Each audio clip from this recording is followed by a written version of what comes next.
지금 다 같이 이제 대한민국이라고 하는 커다란 나무가 생겼는데 지금 다 그 나무 가지도 되고 꽃도 되고 그 나무에서 우리 다 함께 살고 있습니다. 그런데 이 대한민국이라고 하는 큰 나무가 생겼는데 우리가 이제 그 속에 살고 있는데 그 뿌리가 언제쯤부터 생겼을까? 나무는 이제 뿌리가 깊고 든든해야 하니까요. 그 뿌리가 언제부터 생겼을까? 그런 생각을 해봅니다. 해보면 오늘 우리가 사는 모든 생각, 또 우리 사회가 가지고 있는 여러 가지 인습, 이런 것이 언제부터 시작됐을까? 그것하고 이제 맞먹어 갑니다. 왜냐하면 우리 생각이나 생활에 뿌리가 하나가 됐던 때가 이제 뿌리가 생기는 때니까요. 그런데 학자들마다 좀 생각도 다르고 여러 가지 생각을 해보는데 내가 생각하기에는 꼭 100년 전이 100년 전에 3.1운동 때부터 뿌리가 내리기 시작한 것 같다. 대한민국의 뿌리가 이제 내린 것 같다. 그런 생각을 합니다. 근데 3.1운동 이전에는 19세기 말에서 이제 20세기로 넘어오는데 나라가 뺏기고 문화도 다 끊어지고 그 낡은 나무라고 할까요? 오래된 나무는 그만 다 말라버리고 다 이제 가지도 맑아버리고 말고 이젠 새로운 뿌리가 태어나지 않으면 우리 민족이 다시 살 수가 없겠는데 그 새로운 뿌리가 언제쯤 시작됐을까? 3.1운동 때쯤 시작된 것 같다. 그런 생각입니다. 그럼 그 3.1운동 때에는 어떤 변화가 왔기 때문에 그때부터 뿌리가 생겼다고 보는가? 제일 큰 변화가 이제 두 가지가 있는데요. 그 첫째는 뭔가니 3.1운동 이전에는 우리 모든 사람들의 생활의 단위, 사는 그 생활의 단위가 나와 내 가정이었습니다. 걱정하는 것도 집안 걱정이고 그래도 나와 내 가정만 잘 되면 되지, 그럼 행복하면 되지, 그렇게 생각했습니다. 그런데 3.1운동은 우리나라 전 국토에 빠짐없이 누구나 다 참가했던 운동이고 또 일본의 그 압정 밑에서 많은 희생을 겪었습니다. 그래서 그 전 국민이 빠짐없이 아픔을 겪고 3.1운동을 일어나고 나니까 변화가 왔는데 첫째 무슨 변화가 하니 과거에는 나와 내 가정을 중심으로 살았는데 이젠 그게 아니다. 가정보다는 국가가 먼저다. 나라가 없어지니까 나라 잃어버리고 10여 년 살고 보니까 가정은 자연히 없어지더라. 그러니까 국가가 가정보다 먼저다. 그 생각이 바뀌었습니다. 그 다음에 이제 가족보다도 민족이 먼저다. 민족이 크다 자라니까 내 가족도 있지. 내 가족은 그 다음이다. 그래서 가족과 가정 중심으로 살던 생활 단위가 민족과 국가를 중심으로 사는 단위로 바뀌었습니다. 근데 그거 이제 우리만 그런 건 아니고 아프리카나 이제 어떤 동남아시아 나라들 가만 보게 되면 그 변화가 오게 되면 나라가 생기고요. 그 변화가 오지 못하면 나라가 생기지를 못했습니다. 예를 들어 말하면 이제 그때는 이제 민족의 이제 부족이라고 그랬는데 전쟁을 해도 가족 다 데리고 전선에 나가서 남편은 전쟁하고 또 집에 와서 자고 또 쉬고 그랬다고요. 그러니까 전쟁을 해도 내 가족과 더불어 했지 나라를 위해서 가족을 버리고 떠나가는 걸 몰랐습니다. 그러다가 이제 나라가 생기니까 가족은 이제 두어두고 말이죠. 나만 나가서 이제 전쟁에 나가게 되고 한데, 그게 아무것도 아니지만은 이제 가족 중심의 생활에서 국민 중심의 생활을 변할 때는 그런 변화가 올 수밖에 없습니다. 이제 우리 안에서도 그랬는데요. 도산 안창호 선생이 그 당시에 약혼을 하고서요, 약혼녀와 같이 행복한 가정을 가지고 살겠다고 나 약혼을 하고 가정을 가지려고 그랬는데, 민족이 이렇게 되고 나라를 잃어버리게 되고 그러니까 그 약혼녀 보고서 뭐라 그랬는고 하니, 나는 당신과 더불어 결혼하고 행복한 가정을 가지고 살기를 원했다고, 또 그렇게 살 줄 알았다고. 그런데 나라 잃어버리고 나니까 이런 가정이 아무것도 아니라고. 그러니까 당신은 더 좋은 남자 구해가지고 가서 행복한 가정을 꾸며가지고 살고, 나는 이제는 나라 위해서 일생을 바치하겠다고. 그 약혼녀 부인이 뭐라 했는고 하니, 나 안다고 말이죠. 나도 당신이 나라 위해서 몸 바칠 수 있으면 그것 도와드리겠다고. 나도 그렇다고. 그러니까 우리가 만드는 가정은 이제 나라 위에 있는 거지, 우리 가정 위에 있는 게 아니다. 이제 그런 겁니다. 우리 어머님이 이제 그 당시 날 낳아가지고 저 평안북도 운산인데요. 거기서 내가 태어났는데, 거기 이제 사별운동을 겪고 난 다음에 교회 이제 시골교회입니다. 시골교회 예배 보러 갔는데, 남편들이 독립운동을 하다가 일본 경찰한테 죽었습니다. 피살됐습니다.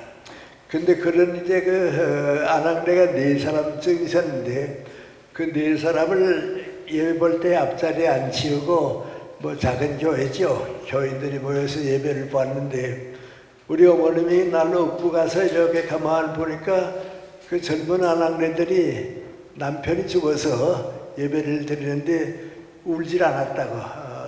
눈물을 흘리지 않더라고 말이죠. 왜냐하게 되면 내 남편은 민족과 국가를 위해서 희생해 나갔으니까 나는 떳떳하다고, 자랑스럽다고. 아주 가정 아무것도 교육받지 못한 아낙네들인데 슬퍼하지 않았다 말이죠. 울지 않았다 그래요. 이제 그 힘이 생긴 겁니다. 그게 이제 어디 한 곳에만 생긴 게 아니고 모든 국민이 가정보다는 국가, 가족보다는 민족의식이 생겼습니다. 그때 이제 나라가 생기지는 못하니까 민족의식이 생긴 거고요. 그 다음에 이제 사불운동을 계기로 또 하나 아주 큰 변화가 왔는데, 그 안에 나라를 뺏기고 있으면 더 이상 안 되겠다. 이제 독립을 해야겠다. 그러니까 그럼 독립하는 길이 뭔가, 독립하는 첫째 조건이 뭔가 다 똑같이 느낀 게 뭔고 하니, 배워야 산다고. 우리 아무것도 배우지 못했다고. 교육을 받아야 한다고. 그래서 교육의 열기가 그렇게 많이 생길 때는 없습니다. 난 그때 이제 어려서부터 그 당시를 이제 잘하고 그랬으니까 느낀데요. 이건 내 생각인데요. 아마 세계에 많은 민족과 국가가 있다고 해도 3.1운동 직후부터 우리나라와 같이 교육 열기가 심했던 곳은 없을 것 같아요. 그래서 뭐든지 배워야 산다고, 교육받아야 산다고. 대단한 교육의 열기였습니다. 아주 대단했습니다. 예를 들어 말하면 그때 그저 교회가 있는 곳마다 사립학교가 생기고요, 도시마다 이제 공립학교가 생기고요. 일본 서두모인관에 이거 한국 사람들을 이제 써먹으려고 하니까 기초교육을 시켜야겠다 말이죠. 그래서 보통학교라고 그랬죠. 보통학교는 교육을 시켜야겠다. 그리고 교육의 열기가 많이 생겼습니다. 서울에만 해도 그때 이제 이제 조금 이따 얘기하겠습니다. 교육의 열기가 많이 생기고요. 그 다음에 민관이 동아일보가 생기고 조선일보가 생기고 비로소 신문사가 이제 생기기 시작했습니다.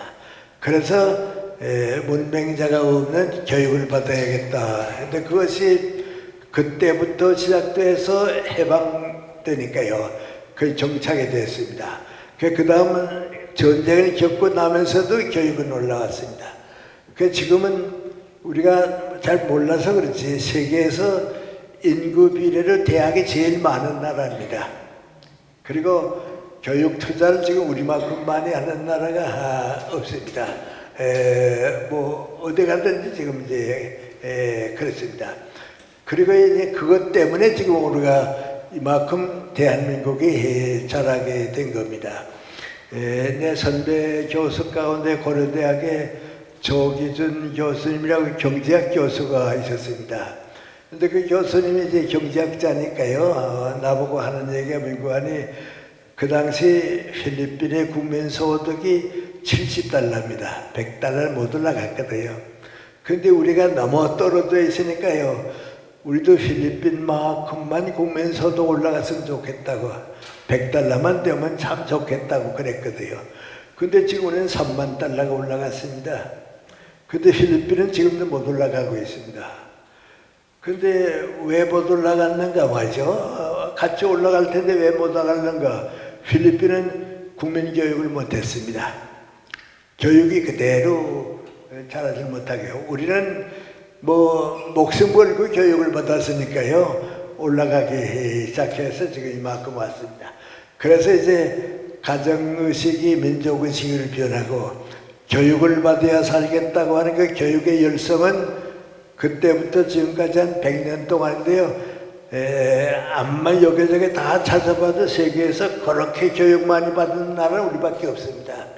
그게 지금 우리 올라온 겁니다. 교육이 올라오고요.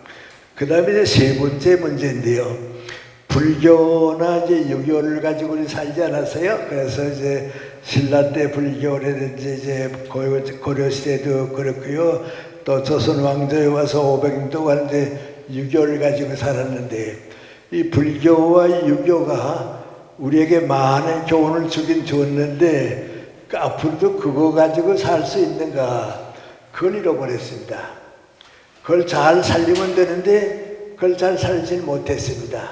그러니까 민구안이 새로운 민족에 태어날 수 있는 생명력, 정신적인 그 가치, 그게 없습니다. 그래서 다시 찾지 못해서 고민하고 이제 있었는데, 그래도 그 불교와 유교가 1000년, 500년 동안에 땅은 만들어 줬습니다. 나무가 자라려고 하면 땅이 있어야 되잖아요. 땅이 고르지 못하면 나무가 못 살아는데, 그래서 불교와 유교가 국토를, 땅을 만들어주고, 그거 이제 새로운 민족의식과 교육 때문에 대한민국이 이제 뿌리가 달아 자라서가는데, 그게 이제 새로운 희망이 하나 들어왔습니다. 그 민구안이 미국의 개신교, 기독교가 들어와서 우리에게 희망을 준 겁니다. 너희들이 그거 가지고 안 된다. 불교나 유교 가지고는 안 되고 새로운 희망을 가지고 살아야겠는데, 그것은 서양 문명, 기독교 정신을 우리에게 와서 실어줬습니다. 그런데 그걸 그 당시 살아보지 않은 사람들은 잘 모르는데요, 이제 미국 사람들이 와서 이제 우리 기독교를 전할 때 제일 중심지는 서울입니다. 그 서울에 이제 연희전문학교 만들어졌죠. 세브란스 이학전문학교 만들어졌죠. 이화여자 만들어졌죠. 또 이제 초등학교, 중고등학교도 그렇습니다. 배재학교 만들어졌죠. 경신학교 만들어졌죠. 이화여고 만들어졌죠. 배화여고 만들어졌죠. 그때 서울은 작았거든요. 뭐 지금의 10분지도 안 됐거든요. 그렇게 작은 곳에 전문학교가 셋씩 들어오고요. 거기에다가 감리가 신학교까지 생기면 넷이 생기고요. 거기에다가 배재, 뭐 경신, 이화, 배화, 그 얼마나 큰 힘입니까 말이죠. 그래서 기독교가 들어와서 교육을 뒷받침해주고, 이제는 과거로 돌아가지 않고 미래를 창조해 갈 수 있다 하는 힘을 만들어준 겁니다. 그리고 선교사들이 그 다음에 이제 서울의 중심을 삼고 만들어주고요. 제2의 도시가 평양입니다. 내가 거기서 자랐는데요. 제2의 도시인 평양에는 장로교 신학교 만들어줬습니다. 그건 이제 지금 다 대학이 된 셈이죠. 그 다음에 숭실전문학교 만들어줬습니다. 그게 지금은 대학이죠. 그 다음에 거기에 내가 거기에 다녔습니다마는 숭실중학교 만들어줬습니다. 그리고 숭이여자중학교 만들어줬습니다. 감리교에서는 광성학교라고 남자중학교 만들고요. 정의여자중학교가 그때 생겼습니다.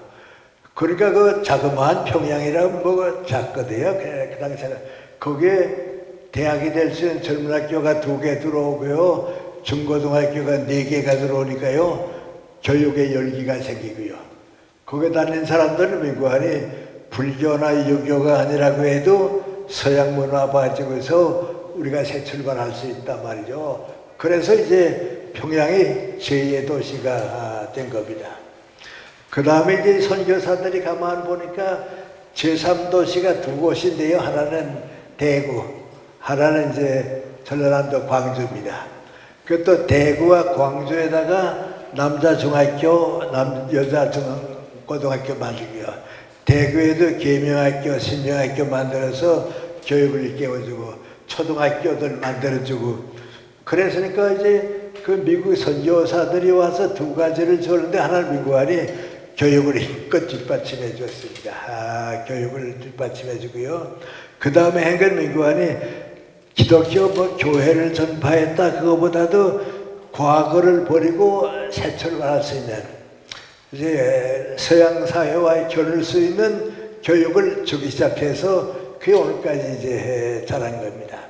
그래서 이제 제가 생각에는 3.1운동 때까지에서부터 해방까지는 우리가 이제 독립할 수 있을 만한 기초를 만들어 준 겁니다. 만들어 가지고서 있다가 독립할 때 이제 해방을 맞이하는데요. 1945년 8월 15일에 해방이 되거든요. 그 해방이 될 때에 이미 이제는 한국 사람들이 일본을 보내고 떠나고 독립해서도 살 수 있다 하는 교육도 다 생겼고요. 모든 기반이 갖췄습니다. 그때 이제 해방이 됐습니다. 그러니까 이제는 어디 가도 떳떳하게 독립국가로 자라게 되는데요. 비슷하지만 이제 민족의식이 국민의식으로 바뀝니다. 이제 독립하게 되니까요. 국민이 되거든요. 민족의식이 국민의식으로 이제 바뀌게 됩니다. 그리고 교육의 방향을 이제 자꾸 키웠는데 민구안이 과거의 유교나 불교가 아니라고 하더라도 서양 문화를 받아들여 가지고 새 출발할 수 있다고 하는 그 기반이 이제 생기게 된 겁니다. 이제 우리나라를 가만 보면요, 교육도 연희전문학교가 이제 연세대학교가 됐죠. 세브란스의과대학이 됐죠. 유화대학이 있었죠. 의과대학도 생기고 그랬죠. 감리교 신학교가 있었죠. 그리고 우리나라가 만든 대학은 고려대학 하나뿐입니다. 고려대학 하나가 있습니다. 그러니까 그 사람들이 와서 한 이런 학교들이 민구안이 미래를 앞을 보게 되어 있습니다. 미래를 보게 되었고 그래서 해방된 다음에 이제 출발이 쭉 되게 되고 그래서 이제 대한민국이 해방을 맞이하게 된 겁니다. 근데 이제 해방을 우리 힘으로 맞이한 게 아니고 세계 역사가 이제 끝나고서 이제 그런데요. 세계에서는 그걸 제2차 세계대전이라 그러죠. 그리고 우리는 일본하고 미국하고 태평양을 중심으로 전쟁했기 때문에 이제 태평양 전쟁이라고 그럽니다. 이제 그렇게 잘하고 있는데 그때는 내가 이제 대학 생활을 일본에서 끝내고 이제 그런데요. 그러니까 이제 나는 일제 시대에 태어나 가지고서 일본 교육을 쭉 받고 있다가 그 다음에 이제 해방이 된 다음에 이제 나도 이제 어른 청년이 되고 그러니까 이제 달라지고 그랬는데요. 일제 시대에 거의 우리 말도 잃어버리고 민족 의식도 잃어버리게 되지 않나 그런 생각을 정말 많이 하면서 자랐습니다. 그러나 하여튼 해방을 이제 맞이하게 되는데 해방을 맞이하자마자 세계대전이 끝나게 되니까요. 이제 그 전쟁을 끝내면서 그만 그때 우리가 불행해졌는데 우리 저 한국에 이렇게 있잖아요. 한반도가 이렇게 있는데 이제 전쟁이 끝나게 되면 일본이 해방되고 떠나버리게 돼요. 그럼 이 조선을 어떻게 하면 되느냐. 그때 전쟁이 끝난 다음에 38선으로 절반 나눠 가지고 북쪽은 러시아, 소련군이 점령하기로 하고 남쪽은 미군이 점령하기로 했습니다. 그건 우리가 만든 건 아닙니다. 전쟁할 때 이제 어디까지 진출해 들어가느냐 하는데 미국은 38선 북쪽까지, 소련은 북쪽까지, 또 남쪽엔 미국은 38선 남쪽까지 38선을 이제 만들어 놓은 겁니다. 근데 나는 그때 이제 북한에서 이제 해방을 맞이하게 됐습니다. 그 여러분 이제 그 당시 북한을 저는 모르니까 이제 내가 좀 경험한 걸 이제 말씀을 이제 드려야겠습니다. 그래 일제 말에 이제 일본 경찰이 뭐 자꾸 조사하러 다니니까요 피해 다니고 고생하고 그랬는데 8월 14일 날 밤에 이제 내 가족들이 시골입니다. 내가 사는 시골 고향이 바로 김일성 고향인 그 만정대가 있죠. 그 만정대하고 연결이 되어 있습니다. 그 만정대 동네에 한 20호가 있고요. 또 우리 동네를 건너와서 또 한 30호가 있는 그런 시골인데요. 그 연결된 것입니다. 그래서 거기에 이제 송산리라고 하는데 거기서 이제 살고 있었는데요. 좀 개인적인 말씀드려서 미안합니다. 그래도 우리 이런 얘기 다른 데 가서 하질 않으니까 또 개인 얘기도 재미있을지도 모르고요.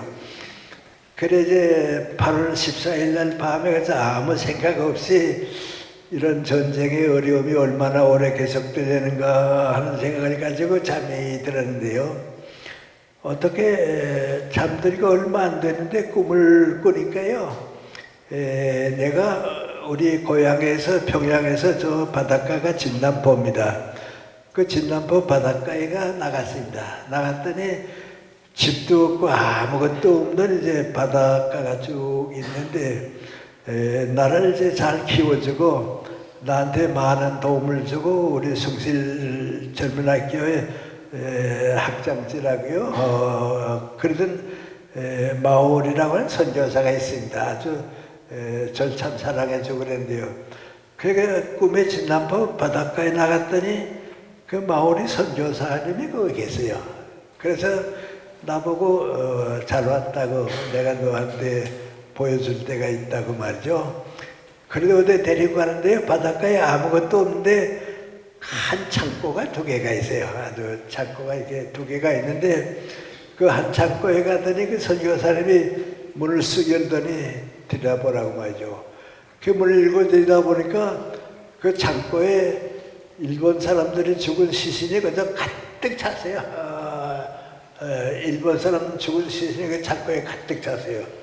그 내가 깜짝 놀라서 이거 웬일이냐 그랬더니 또 오라고 말이죠.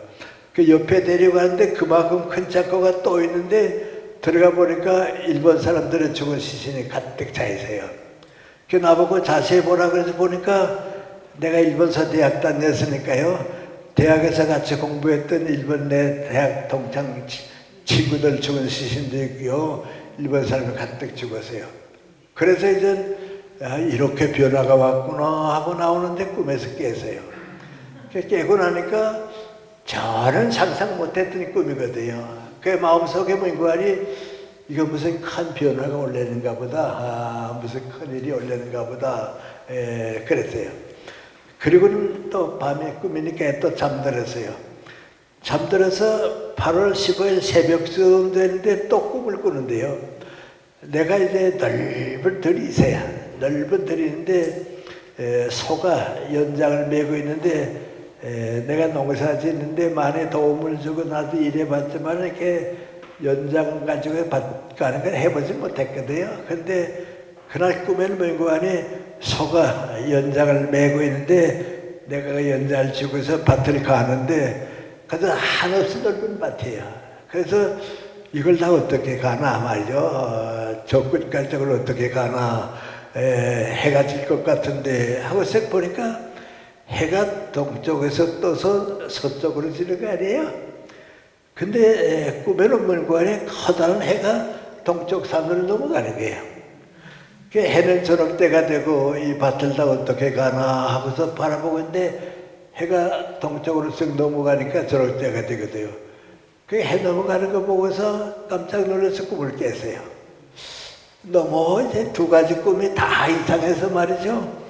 아침에 조반을 먹다가 아버지 보고서 아버지 내가 어젯밤 꿈을 두 번 꿨는데 너무 이상하다고. 그래서 그 얘기를 했어요.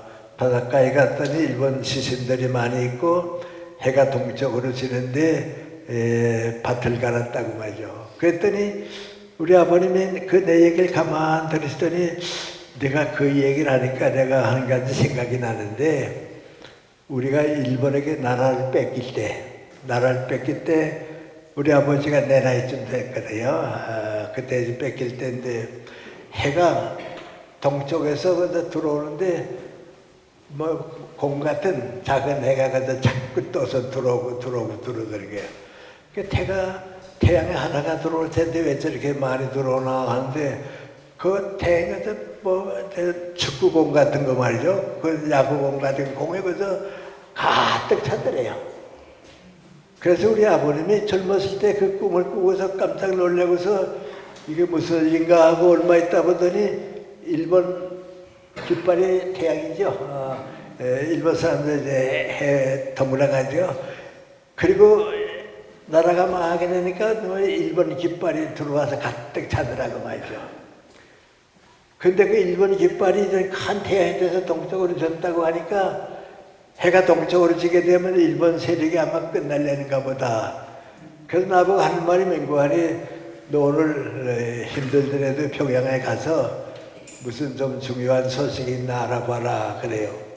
그래서 나도 그 꿈이 하도 이상해서 평양까지 갔어요. 가서 내가 누이 동생이 있었는데 말이죠. 누이 동생 집에 갔는데 아무것도 없이 나 조용해요. 뭐 전쟁하는 모습 그대로 다 있어요. 그런데 그 너희 동생 보고서 내가 뭐 무슨 소식이 없냐 그랬더니 모른다고 말이죠. 근데 우리 시골은 라디오가 없었거든요. 그때 평양한테 라디오를 들었거든요. 텔레비전은 물론 없고요. 근데 너희 동생이 뭐라고 하니 다른 건 모르겠는데 지금 라디오에서 뭐라고 그러는 거 하니 정오 12시가 되게 되면 일본 왕의 특별 방송이 있다고 그런다고 말이죠. 그래서 무슨 방송을 하는지 모르지만은 12시에 방송했다고 그래서 기다리고 있다고 말이죠. 무슨 방송이 시끄럽다고 그래요. 그래서 나도 전쟁이 끝났다 뭐 그런 건 있을 것 같지 않거든요. 그래서 뭐 다 가서 조용하니까 아무 일도 없는가 보다 집으로 도로 내려가야겠다.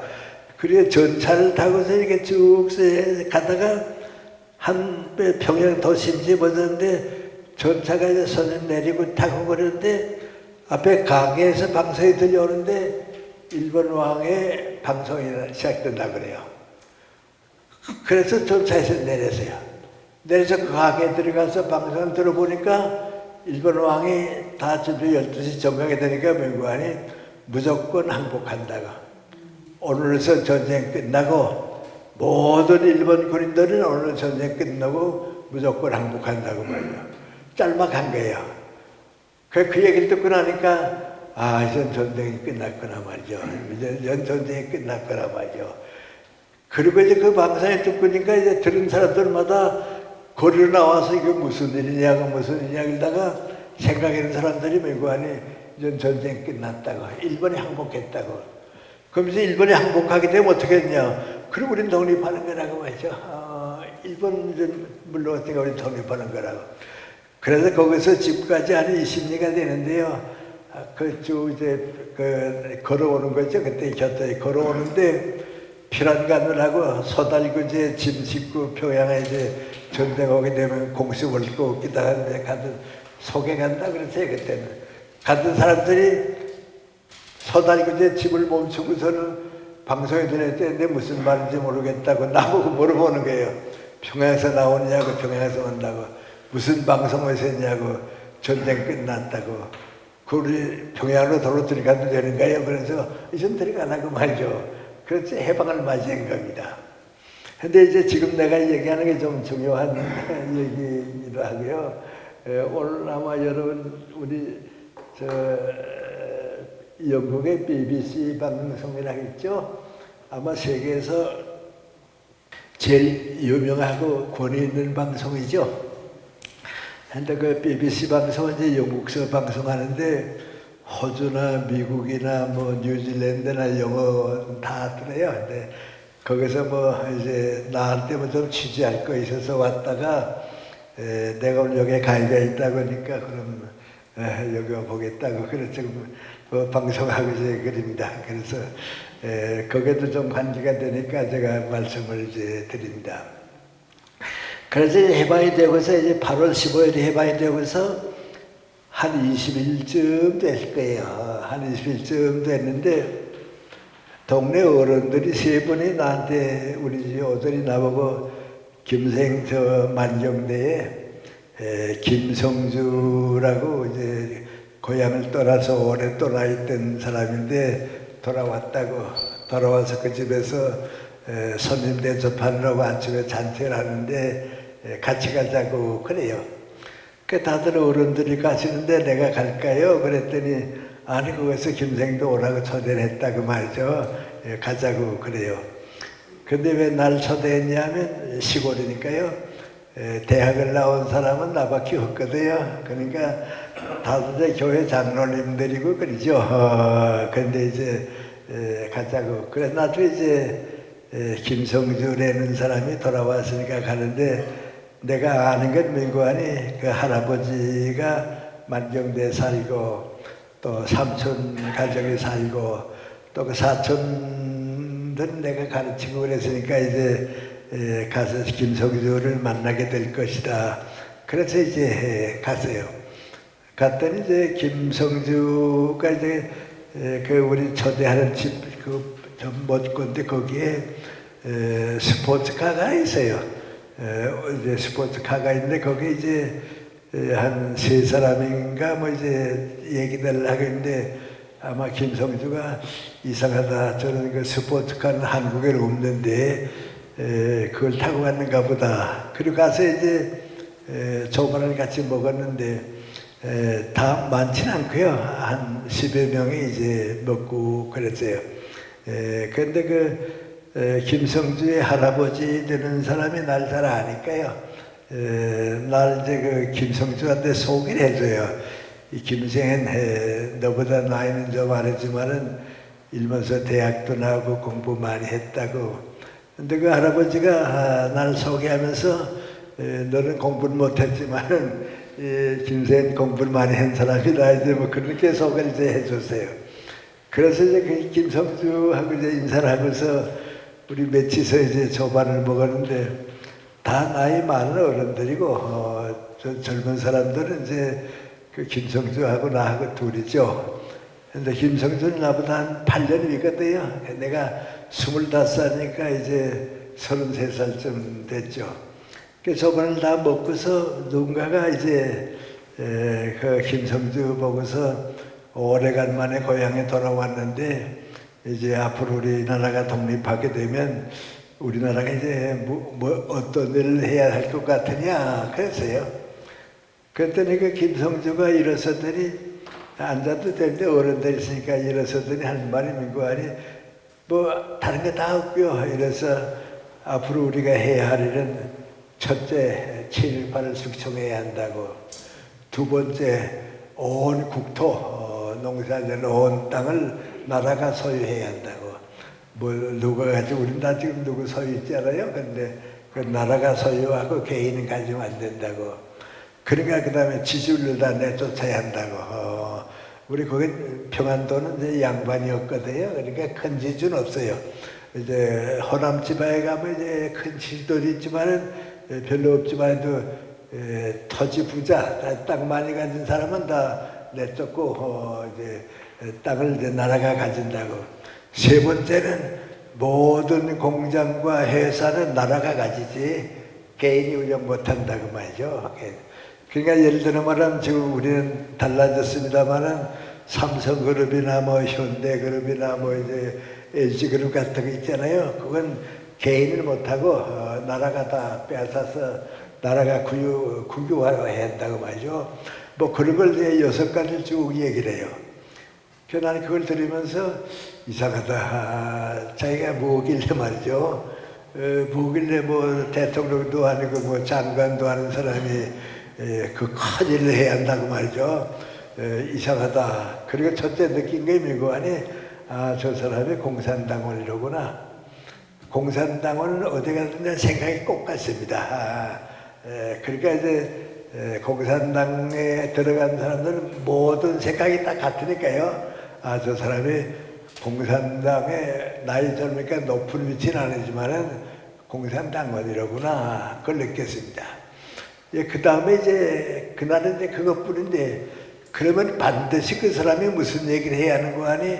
모든 종교는 없이 해야 한다고. 종교를 허락하면 안 된다고 그럴 것 같은데 그 얘기는 안 해요.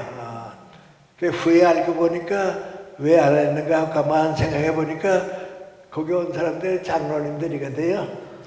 그 평양은 전부 기독교거든요. 전부 기독교거든요. 그러니까 그건 숨겨두었다가 이거 이 다음에 공산당에서 하는 거고 정부가 하는 거 하니까 그건 당에서 하니까 냉부터 그 다음에 이제 하나하나 이제 종교 없앴죠. 그러니까 지금 북한에 가면 사실은 이제 종교가 없죠. 그래서 만나보긴 만나봤는데 좀 이상한 사람을 만나봤단 말이죠. 만주소환 문화이고 소련 러시아죠. 소련에 좀 다녀온 사람이다 하는 건 아는데 좀 이상하다. 그랬어요. 근데 내 초등학교 선배는 그때는 몰랐거든요. 그리고서 이제 얼마 있다 또 한의심이 있었어요. 한의심이 있으니까 10월 초쯤 됐거든요. 그러니까 8.15 해방되고 바로 얼마 안 됐죠. 10월 초쯤 됐는데 동네 어른들이 몇 분 오더니 민구안이 오늘 평양 공설운동장에서 김일성 장군 환영회가 있는데 가자고 말이죠. 환영회 가보자고 말이죠. 그래요. 그 내가 김일성 장군 환영회가 그렇게 빨리 있을 수도 없고 이상하다. 또 나는 이제 평양에서 성신학교를 다녔기 때문에 공설운동장 잘 알거든요. 거기 좀 애집의 거리가 멀어요, 우리 집에서. 거기 가면 갔다 뭐 졸업 때까지 늦을 것 같고 그래서 나는 못 가겠는데 다니들 오시라고 그랬어요.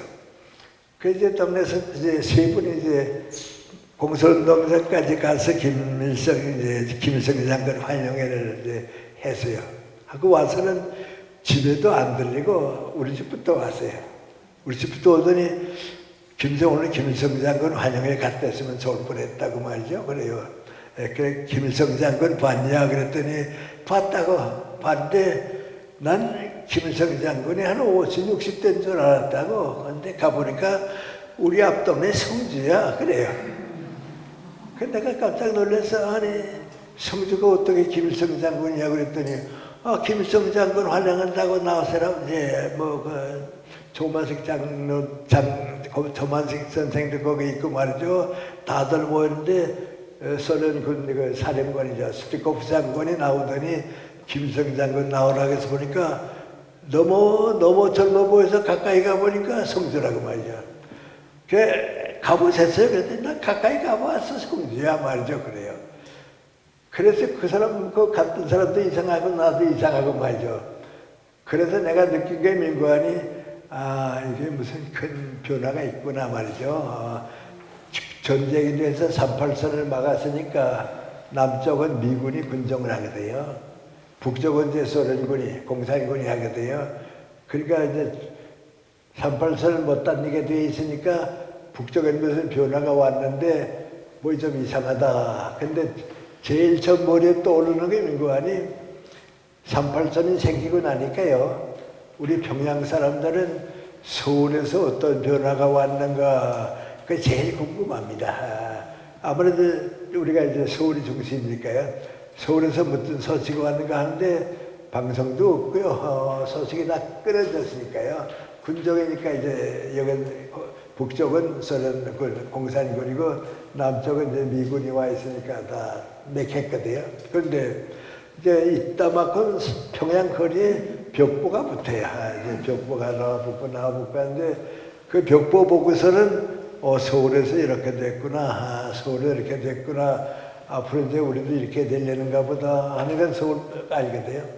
그 벽보에 제일 많이 붙는 게 민구안이 앞으로 이제 우리나라가 해방되고 독립되게 되면 이러이러한 사람들이 대통령이 되거나 수상이 돼서 나라를 통치해 갈 것이다. 이런 사람이 나라를 이끌어 갈 것이다 하는 명단이 나와요.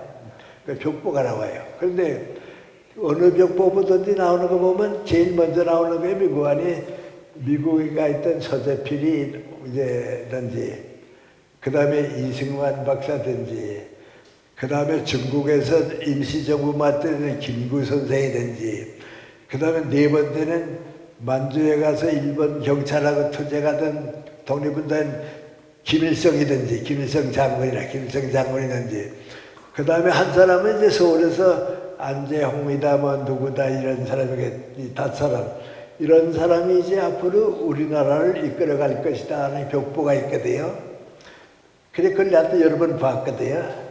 그래서 내가 생각할 때 민구안이 이게 군정시대니까 군대가 그 장군이 하니까 소련의 스티코프 장군이 평양에 다녀갈 사람은 그 다섯 사람 가운데 김일성밖에 없습니다. 다 서울 사람이고 서울로 갈 사람이고 평양을 거쳐서 갈 사람은 김일성이다 말이죠.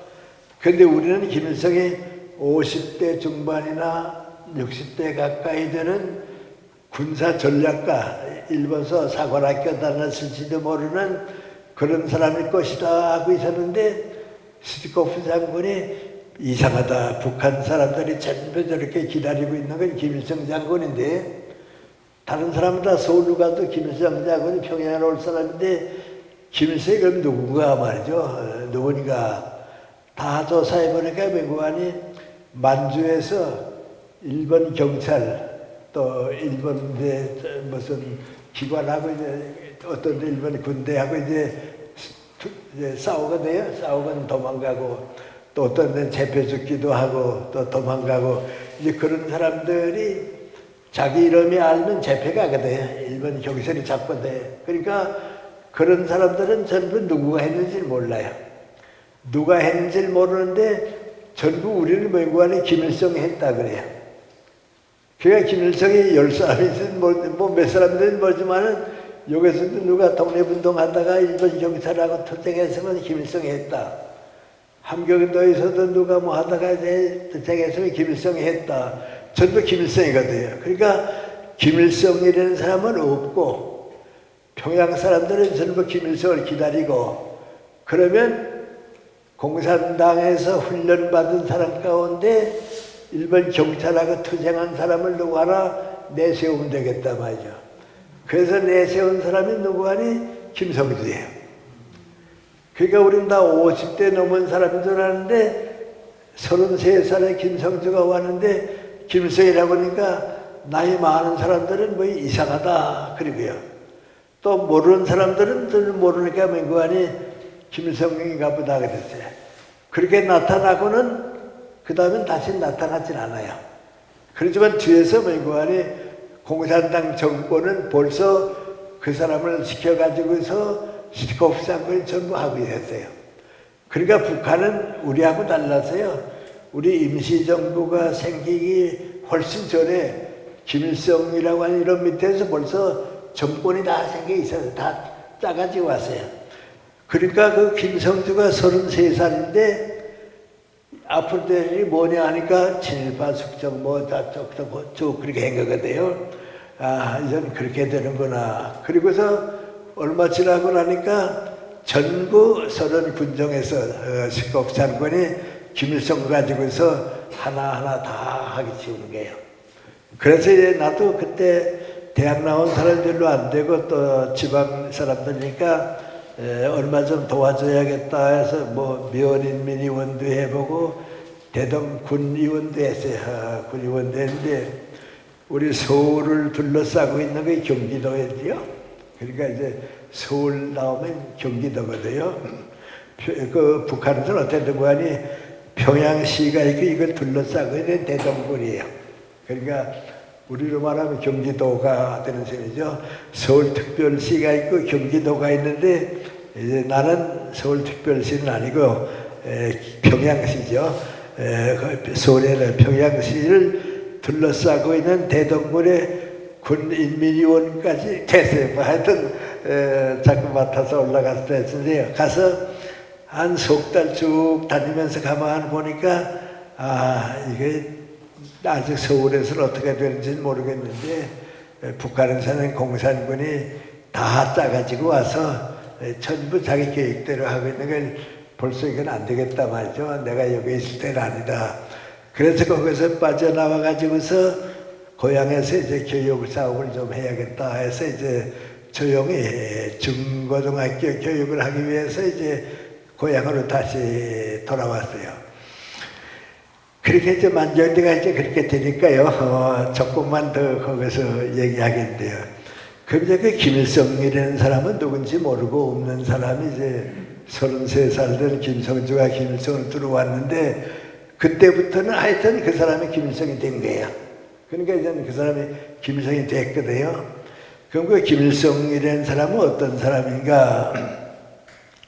김일성의 할아버지, 아버지는 좀 가난하게 아시는지 모르겠습니다만 이제 부잣집에서 산소가 있잖아요. 산소가 있으면 그 산소를 봐주면서 거기에 농사 지어 먹는 사람 모습같이 있거든요. 모습은 아니지만 이제 산소 지켜주고서 그 농토를 이제 농사 지고 이제 김일성 할아버지가 이제 그렇게 살았어요. 그러니까 이제 가난하게 살았거든요. 가난하게 이제 이름 없이 이제 살고 있었는데 김일성의 아버지가 사람이 똑똑했어요. 그래서 일찌감치 기독교에 들어왔어요. 그 기독교에 들어오니까 숭실학교, 내가 숭실학교였는데 숭실학교에 와서 기독교 교육을 쭉 받아가지고 있었는데 김일성의 어머니가 누구냐 말이죠. 김일성의 어머니는 우리 만경대에서 한 10리쯤 떨어져 있는 칠골이라고 할이라고 있는데 그 어머니는 또 거기 강씨예요. 근데 이 동네에 가면 그 일대 강씨 하게 되면 다 집안이 좋아요. 다 좋은 집안에 살고 김일성 집안은 이제 여기서 이제 고등학교도 없으니까요. 김일성의 아버지가 더 똑똑하고 중학교까지 그 당시 다니고 교회 쭉 다녔는데 이 칠골 강씨가 전부 기독교 촌이에요. 기독교 마을이에요. 그래서 이제 김일성 어머니가 여기 출가해 와서 이제 김일성을 낳게 되니까 옛날은 초대기를 낳을 때는 다 친정으로 가요. 친정 집에 가서 낳아가지고 오는 게 보통이 같아요. 아마 남쪽에서도 그랬을 거예요. 우리나라 이제 친정 집에 가는데 그래서 김일성의 어머니가 이제 임신하게 되니까 김일성을 낳기 위해서 그 칠골까지 가서 거기서 김일성을 낳은 거예요. 거기서 나가지고서 김일성이 쭉 자라고 있으니까 가난한 만경대 그 집에 사는 것보다도 여기서 애가에서 그런 교육세가 좋겠다. 여기는 이제 학교가 없거든요. 여기는 그래도 기독교 학교가 교회 학교가 있거든요. 근데 그 김일성 어머니의 집안이 전부 그 기독교 집안이고요. 김일성 아버지도 이제 그러니까 거기서 자랐어요. 그러니까 이제 다들 이제 북한에 가게 되면 김일성 난 데가 만경대다 해서 만경대 가면 여기 김일성 이제 생가라고 태어난 집이라고 하는데 거기서 태어난 건 아니고 이제 여기 와서 태어나서 저기 거기가 살지 않고 그냥 여기서 자랐어요. 애편에서 이제 자랐어요. 근데 내 애할머니가 계시는데요. 내 애할머니가 이제 바로 그게 강씨예요. 그래서 우리 집에 할아버지한테 와서 이제 결혼해가지고 살다가 어떤 건 거기서 이제 애할머니들 또 이제 이 애할머니가 또 아들 이제 아기를 가게 됐어요. 그래서 같은 때 또 출결로 가서 이제 아기를 낳았어요. 그래서 김일성은 어머니가 이제 친정집에 가고 내 애할머니도 친정집에 가서 또 같이 가서 아기를 낳았어요.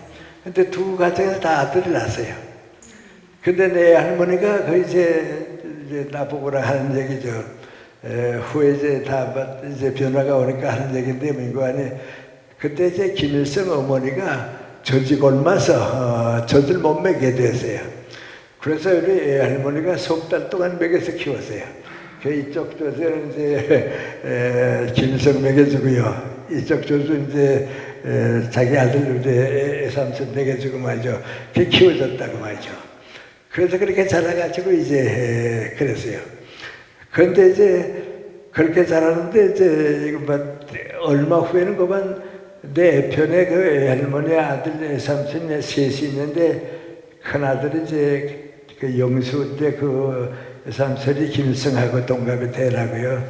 둘째가 이제 영국인데 그 둘째가 있고요. 셋째가 영훈이라고 그랬는데 이 큰아들 둘째 아들이 다 반공운동 하다가 죽었어요. 공산당들한테 희생당했거든요. 그러니까 솔직히 말하면 김일성 때문에 아들 둘 다 죽었거든요. 하고 그 막내 김영훈이 이제 영훈의 삼촌 어떤 거하니 서울로 왔어요. 서울로 와서 원소 갚는다고 국군으로 갔다가 이제 춘천에 좀 와 있다가 이제 세상 떠났어요. 그래서 그 할머니가 이제 아들 둘 다 이제 그 김일성 때문에 죽고 그러니까 하도 화가 나니까 이제 하시는 얘기하면 그하니 미안합니다. 근데 시골 사람들이 하는데 그놈의 새끼 그때 내가 젖꼭지를 콧구멍을 꼭 막아서 죽여야 하는 건데 살려줬더니 우리 아들 둘 다 죽었다고 말이죠. 이제 그런 데 지났어요.